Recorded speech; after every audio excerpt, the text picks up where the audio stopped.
o da ciência e do desenho, onde ele vê o desenho como uma revelação divina, isto assim muito resumidamente, o álbum das Idades do Mundo, que é uma espécie de bíblia ilustrada com desenhos que são talvez os desenhos de melhor qualidade que ele fez ao longo da sua vida. Portanto, de certa maneira, todo este ambiente um pouco castrador do ponto de vista humanista, mas também carregado de um misticismo religioso, acaba por fazer com que Francisco de Holanda consiga revelar um pouco ainda do melhor que ele tem para dar. Infelizmente não vai ser aproveitado por Portugal. Esta é uma imagem que representa muito bem o seu espírito, portanto, é a imagem, como diz ali, Finis Deo, portanto, é a última imagem do tal álbum das Idades do Mundo. É uma imagem sobre a qual já tenho refletido bastante, é um autorretrato de Francisco de Holanda.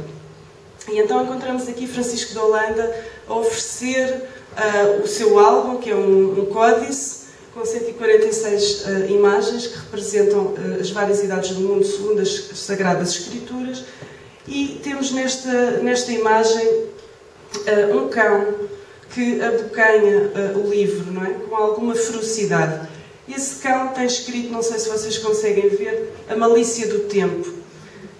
De certa maneira, portanto, o seu espírito visionário é como se ele realmente pressentisse o destino que esse álbum teria. Portanto, é um álbum que, infelizmente, não obstante toda a riqueza que ele contém do ponto de vista artístico e teológico e teórico, será absolutamente esquecido até meados do século XIX. Portanto, é como se realmente ele soubesse que a malícia do tempo ia devorar a sua obra. Ele nunca viu a sua obra publicada, editada, portanto, e é com grande amargura que ele, nestas últimas obras da sua vida, relata isso. Portanto, há algum queixume, há muita amargura, uma certa frustração, o que é perfeitamente natural. Pronto, ali temos ao fundo as três virtudes teologais, fé, caridade e esperança, que de certa maneira eu acho que representam muito bem o espírito voluntarista que ele tem. Portanto, ele quer sempre trazer uma novidade para Portugal, ele quer sempre trazer qualquer coisa. Infelizmente parecia que ninguém queria ouvi-lo, não é? Mas este é o destino também de muitos dos portugueses, que de certa maneira trazem qualquer coisa de novo. É também o destino de muitos dos génios incompreendidos. Portanto, podemos encontrar em Francisco de Holanda uma teoria precursora do gênio, mas encontramos também uma genialidade neste aspecto, portanto, da sua obra ter aparecido antes do tempo, não é? Portanto, à frente do seu tempo. E essa é uma característica que perpassa todo o trabalho dos génios e a dificuldade em compreender, da contemporaneidade do artista ou do gênio, entender, assimilar esta novidade que ele propõe. Pronto. Também, muito resumidamente, como eu vos dizia no início, portanto, há em Francisco de Holanda uma teoria acerca da superioridade da pintura. Isso não quer dizer que o pintor é superior ao escultor ou superior ao arquiteto. Quer dizer que a pintura tem uma dimensão mais lata. Portanto, pintura em Francisco de Holanda é a manifestação artística por excelência. E é por isso que ele dirá, e um pouco mais à frente, espero ter a oportunidade de falar nisso, que ele dirá que Deus criou o mundo pintando. Portanto, Francisco de Holanda vai apresentar uma dimensão metafísica da origem da pintura. Portanto, sempre falamos em pintura, é pintura, essencialmente, não é? Mas é também arte no seu sentido mais lato. De certa maneira, esta teoria acerca da superioridade da pintura é também, do ponto de vista, e aqui se calhar falar um bocadinho da história da arte, espero ainda assim manter o vosso interesse, o que estava realmente a acontecer no Renascimento era uma grande novidade, uma novidade que para Portugal era completamente inexistente, que era que o artista tinha um estatuto intelectual, ou um estatuto liberal. Portanto, isto era absolutamente inexistente em Portugal, até meados do século XVIII. O estatuto do artista não era superior ao do barbeiro, do latoeiro, etc. Portanto, só para vocês verem assim, um pequeno exemplo, não querendo fugir muito, mas o grande escultor Machado de Castro, Joaquim Machado de Castro, que tem a famosa estátua equestre da Praça do Comércio, quando inaugurou a sua estátua, nem sequer foi convidado para a inauguração. Quem teve realmente honras do convite foi o fundidor da estátua. Reparem, porque o fundidor, ele sim trouxe a estátua ao ser, não é? Isto numa dimensão completamente errada da compreensão do fenómeno artístico. E era contra esta compreensão que Francisco de Holanda lutava em pleno século XVI. Agora vejam realmente como Portugal estava distante desta compreensão. Mas como um português já era capaz de ter estas ideias inovadoras, não é? Ainda assim. E mesmo em relação aos textos teóricos, aos textos da tratadística da arte italiana, ainda assim Francisco de Holanda foi um gênio absolutamente pioneiro em muitos das suas ideias, das suas teorias. Portanto, não podemos também pensar, ele foi à Itália e reproduziu coisas que leu ou que viu. Não é bem assim. Portanto, Itália foi decisivo, mas as suas ideias são realmente muito originais. Estas são algumas das suas teorias, nas quais ele tenta fundamentar, como ele diz no prólogo da pintura antiga, para tentar dar a notícia a este país que está tão distante de saber o que é esta arte, o valor da pintura, de como ela deveria ser estimada e não é. Estas são algumas das suas estratégias, muito semelhantes, aqui sim, a alguns, por exemplo, Leonardo da Vinci, Vasari e grandes teóricos da arte do Renascimento usarão estratégias semelhantes. E as estratégias são estas, no fundo, associar uma certa aristocracia à figura do pintor, tentando destacar o seu lado intelectual, o seu lado intelectual e essencialmente original. Portanto, já falaremos também dessa categoria de originalidade. Depois, a questão das fontes do pintor, portanto, é também um aspecto interessante e muito comum a outros tratadistas da arte, que o artista tem muito por onde aprender. Portanto, a sua aprendizagem não se baseia ou não se limita aos aspectos práticos, não é? Mas tem toda uma manancial de teorias e de disciplinas que lhe conferem aquilo que Francisco de Holanda chamará sabedoria universal. Mas já Vitrúvio, no tempo dos romanos, falava nisso, que ele dizia: a arquitetura é um saber universal, deve ter um pouco de todos os saberes contidos em si. Claro que não como um especialista, não é? Mas como um saber generalizado. Daí que a imagem do artista do Renascimento concretiza muito bem este ideal do pintor como alguém que tem uma sabedoria universal. Depois, o louvor da antiguidade. Portanto, não esquecendo que a própria principal obra de Francisco de Holanda se chama Da Pintura Antiga. Portanto, um aspecto muito comum, portanto, às preocupações do Renascimento, o destacar das fontes clássicas, mas, sobretudo, como a antiguidade respeitava e honrava a figura do artista. Então, portanto, são inúmeras as citações e as lembranças que ele traz de textos da antiguidade em que o artista era ou muito bem pago, ou muito respeitado, ou convivia de perto com os grandes senhores. Portanto, textos que depois também perpassam um pouco por todos os principais teóricos do Renascimento. Depois há também este tema que trago aqui no final, que é muito, muito interessante para quem se interessa, uma espécie de competição, no fundo, entre as artes visuais e o domínio das letras. O que é mais importante, o que é mais poderoso. E realmente havia um aspecto muito importante em Portugal, não em Portugal e não só, que é a questão do analfabetismo.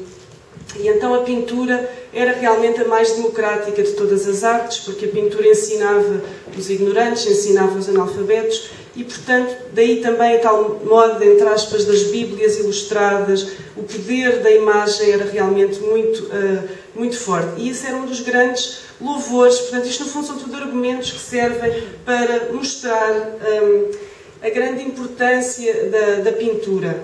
Ou seja, tentar mostrar ao rei, ao poder político, que não há motivos realmente para desprezar, menosprezar as artes, quando as artes são realmente aquilo que nós temos de melhor nas humanidades. Então, digamos que a própria justificação metafísica da superioridade da pintura, que vos falava ainda agora, que vou agora desenvolver ligeiramente, é realmente o seu tema, talvez do ponto de vista filosófico, mais conhecido e central, porque ele será também o fundamento de uma compreensão mais global de toda a obra de Francisco de Holanda. Portanto, este tema da metafísica e a identidade do pintor nós podemos encontrar na teoria essencialmente contida no da pintura antiga uma justificação metafísica para esta missão do pintor. Ou seja, o pintor vai concentrar a sua missão no exemplo divino. Como eu vos dizia há pouco, talvez a principal estratégia seja realmente esta justificação metafísica, quando ele diz, e por isso a pintura é um saber lato, e não apenas o ato de pintar com tintas e pincéis, que Deus era o primeiro pintor. E é realmente nesta pintura que ele chama muito, curiosamente, pintura animante, por oposição à pintura inanimante, aquela que é feita pelos mortais, e é nesta pintura animante que Deus vai criar o mundo, portanto, criar o mundo pintando.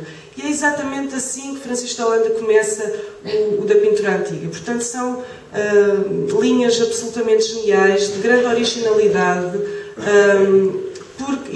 e eu falo em originalidade porque realmente já é longa a tradição de comparar Deus a um escultor, não é? Portanto, a tal expressão latina, Deus artifex, ou Deus arquitectus, mas Deus pintor é realmente qualquer coisa de original.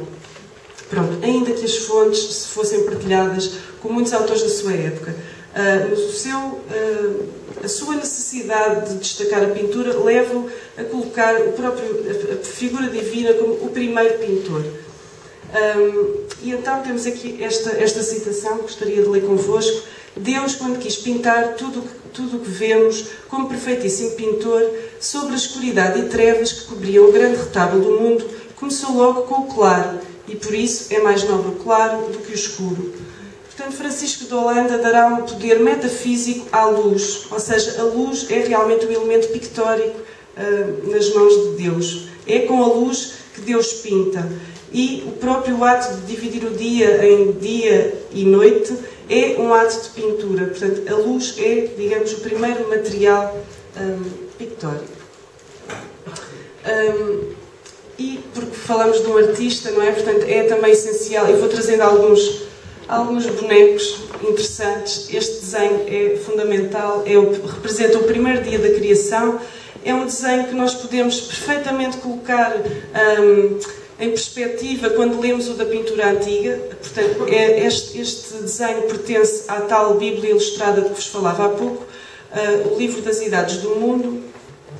É feito alguns anos depois, pelo menos uns 20 anos depois dele ter redigido o da pintura antiga, mas ainda assim é muito interessante quando vemos o itinerário de Francisco de Holanda no Livro das Idades do Mundo e comparamos com o texto teórico, filosófico do da pintura antiga. E realmente podemos comparar algumas das imagens, parecem feitas quase como uma ilustração para o da pintura antiga.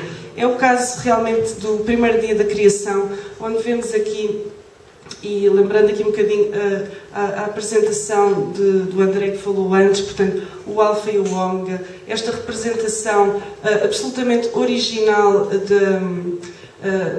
da figura divina, portanto, uma representação em que Francisco de Holanda opta pela ausência da figura antropomórfica, não é? Portanto, de facto, não se conhece em pleno século XVI nada desta natureza, é uma imagem verdadeiramente sincrética, não é? Mas é também a manifestação de um espírito genial, de um espírito original. Aqui vemos realmente o mergulhar da luz nas trevas. Esta imagem representaria realmente para Holanda este ato da pintura como um ato de dar luz. Mas o dar luz é também dar o ser. Portanto, é aqui também uma manifestação daquela palavrinha grega poiesis, uma palavra que Platão traz algumas vezes nos seus diálogos, nomeadamente no Banquete. Diotima falará desta questão da poiesis. Poiesis como não apenas a poesia, não apenas o ato artístico, mas passarmos do não ser ao ser. Esse é realmente o poder artístico que Francisco de Holanda, ou essa é aquela missão que a arte tem para Francisco de Holanda. E que eu acho que este desenho representa majestosamente, pronto, de uma forma bastante poderosa.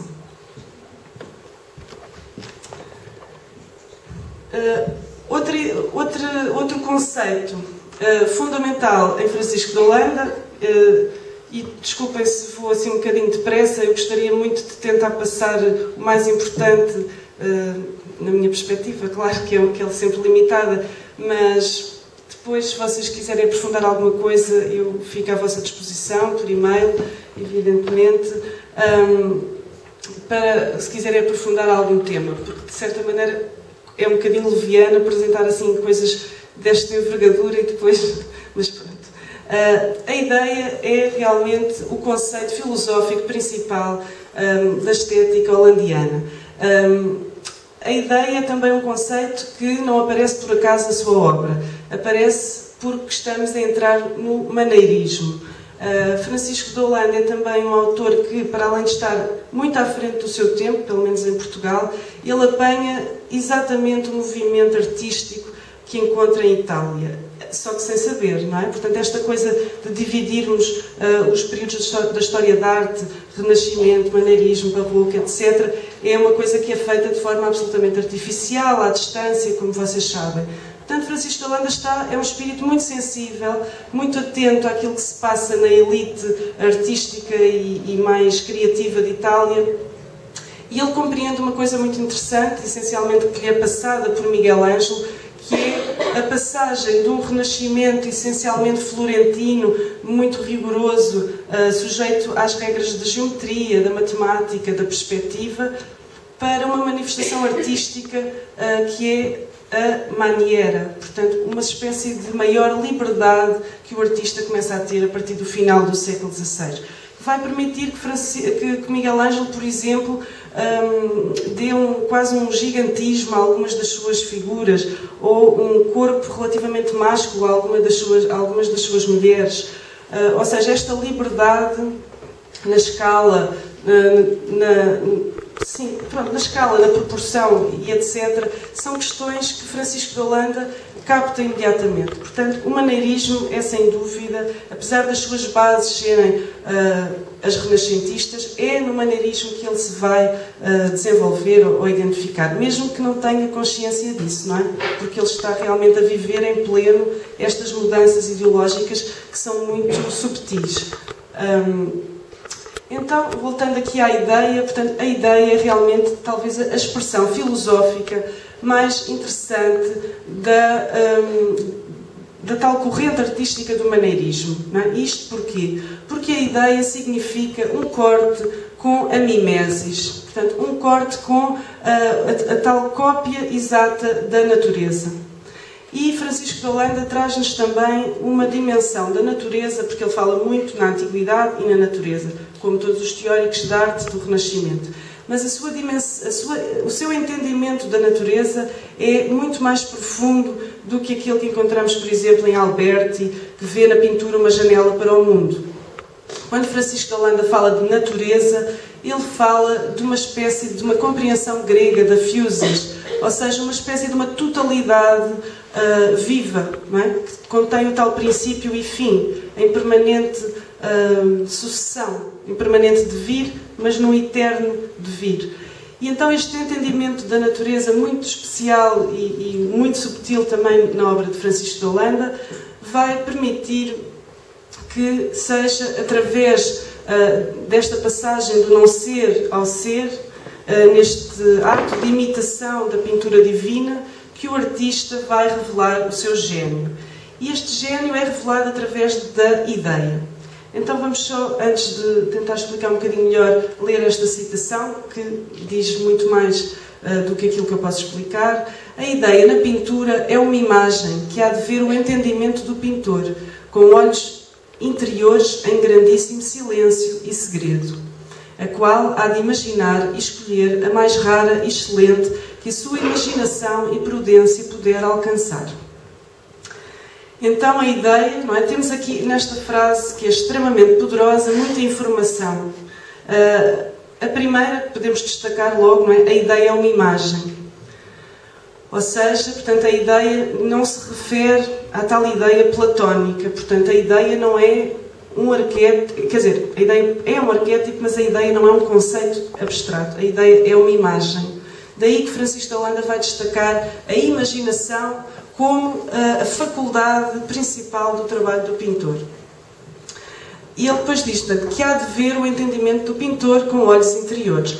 Esta expressão dos olhos interiores, que talvez seja familiar a alguns de vocês, não é? Portanto, é uma expressão de Santo Agostinho. É também uma fonte muito importante no trabalho de Francisco de Holanda. Ou seja, a ideia é qualquer coisa que acontece na intimidade do pensamento e da imaginação do pintor. E o que é que isto tem a ver com o maneirismo? Não é? Já agora, só para compreenderem, eu às vezes perco-me ligeiramente. Eu estava a falar do maneirismo precisamente porque é aqui que se começa, de uma forma um pouco incipiente, a separar a mimesis absoluta da natureza na representação artística a uma maior valorização da ideia e da imaginação do artista. Agora, onde é que o artista vai buscar as ideias, não é? E porquê é que elas são importantes? Porquê é que elas são dignas de serem representadas? Porquê é que a ideia é mais interessante do que uma cópia da natureza?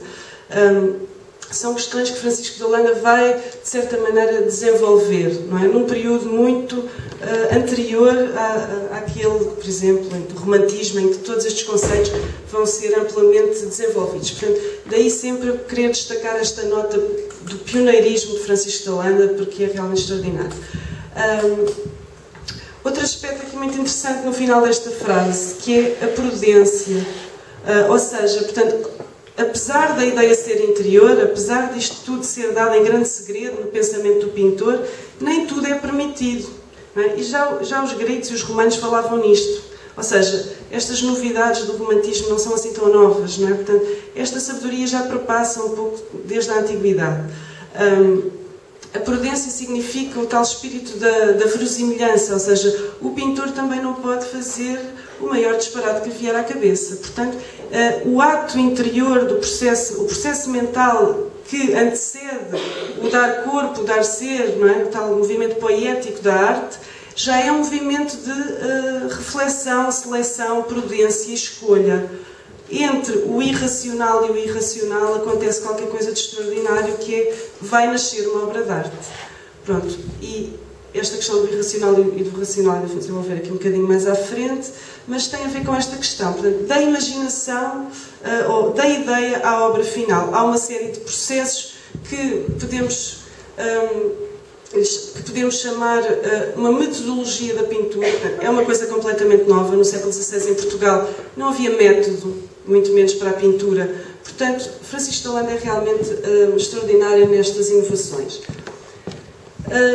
Esta imagem, pronto, é como eu vos disse, eu vou trazendo umas imagens porque não podemos falar de um artista sem realmente... Mas não é que tenha agora aqui uma ligação muito pertinente com o que acabava de dizer, mas é uma imagem que resolvi colocar aqui por uma questão. Esta imagem, que é também do tal álbum das Idades do Mundo, poderia perfeitamente servir para representar um pequenino capítulo do Francisco de Holanda, no da pintura antiga, em que ele trata de as imagens, a representação de imagens invisíveis. Não é? E então temos aqui a representação de um anjo sendo uma figura, não é, invisível aos nossos olhos. E então o anjo é, de certa maneira, aqui a representação com o triângulo da Sagrada Trindade por trás, uma espécie de sugestão de representação das figuras invisíveis. Terá sido uma inspiração, terá sido uma ideia. O que é que o moveu a esta representação? É, de facto, uma das mais belas do álbum das Idades do Mundo. E ela vai surgir em contraponto com uma outra imagem muito forte que eu vos vou mostrar um pouco mais à frente. Por isso não vou já falar nisso. Outro aspecto muito interessante, portanto, eu vou falando aqui de alguns conceitos, todos eles têm uma ligação, eu acho que vocês, à medida que eu vou desenvolver, vão perceber facilmente. Francisco de Holanda, para além de todas as fontes visuais dos artistas do Renascimento e desta grande influência de Miguel Ângelo, que eu não vou aqui hoje destacar tanto porque, apesar de ser um tema que eu adoro, mas é realmente o tema mais conhecido de Francisco de Holanda, Quando vou falar sobre Francisco de Holanda fora de Portugal, toda a gente me pede para falar do Miguel Ângelo, já se sabe porquê, não é verdade? Porque o Miguel Ângelo é muito mais importante, é muito mais conhecido, e então o Francisco de Holanda fica quase reduzido à figura de um biógrafo do Miguel Ângelo. Portanto, como estamos aqui a falar de Portugal, eu vou tentar esquivar um bocadinho essa coisa que me pedem sempre de falar do Miguel Ângelo. Mas claro que nunca descurando que realmente ele tem um papel fundamental no seu pensamento e na sua obra artística. Portanto, voltando a este tema, que é um tema que eu tenho trabalhado bastante também, que é esta imagem do pintor como um Deus in terris. É de certo... Tenho quanto tempo? 10 minutos? Ok. O Deus in terris é uma figura que não é uma invenção de Francisco de Holanda, é uma imagem que nos traz Marsilio Ficino, é um filósofo do Renascimento que vai influenciar imenso Francisco de Holanda. Ele, para além de estar muito atento a tudo o que se passava nas artes, estava muito atento ao que se passava nas letras, na filosofia, e então, de certa maneira, Ficino é realmente um autor fundamental. São inúmeras as citações de Ficino, algumas identificadas, outras não. Portanto, isto era comum nos textos desta época. E a principal prova da influência de Ficino é realmente quando ele diz a pintura é a imitação de Deus e da natureza prontíssima.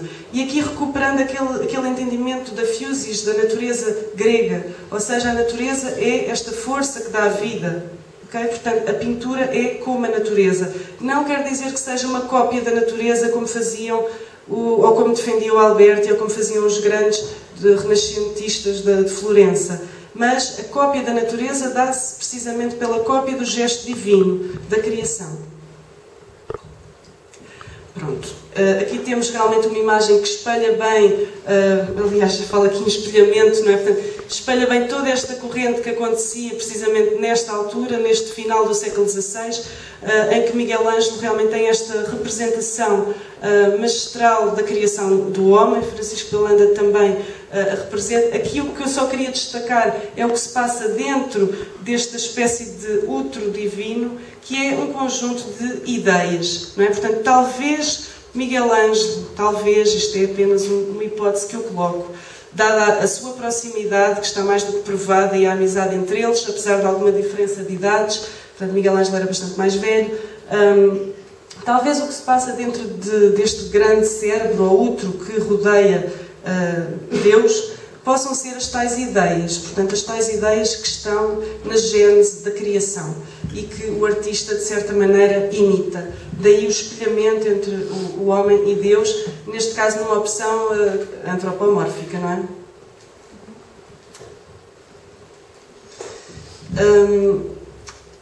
Outra coisa que eu realmente preciso mesmo de falar é deste conceito de furor divino. O furor divino é também um conceito muito abordado por Marsilio Ficino. A grande novidade de Francisco de Holanda é que ele vai trazer o furor divino para o mundo das artes e para a criação do pintor. Então gostava de ler com vocês esta citação da pintura antiga, em que ele diz: o pintor porá velocíssima execução à sua ideia e conceito, antes que com alguma perturbação se lhe perca e diminua, e se ser pudesse pôr-se com o estilo ou o lápis na mão e fazê-lo com os olhos tapados, melhor seria, por não se perder aquele divino furor e imagem que na fantasia leva. Portanto, vemos aqui muito claramente como a sua necessidade de agarrar, de captar a ideia interior é de tal maneira forte, não é? Que temos uma imagem completamente desconcertante do pintor. O pintor de olhos tapados, não é? Portanto, e aqui temos uma imagem de um pintor médium.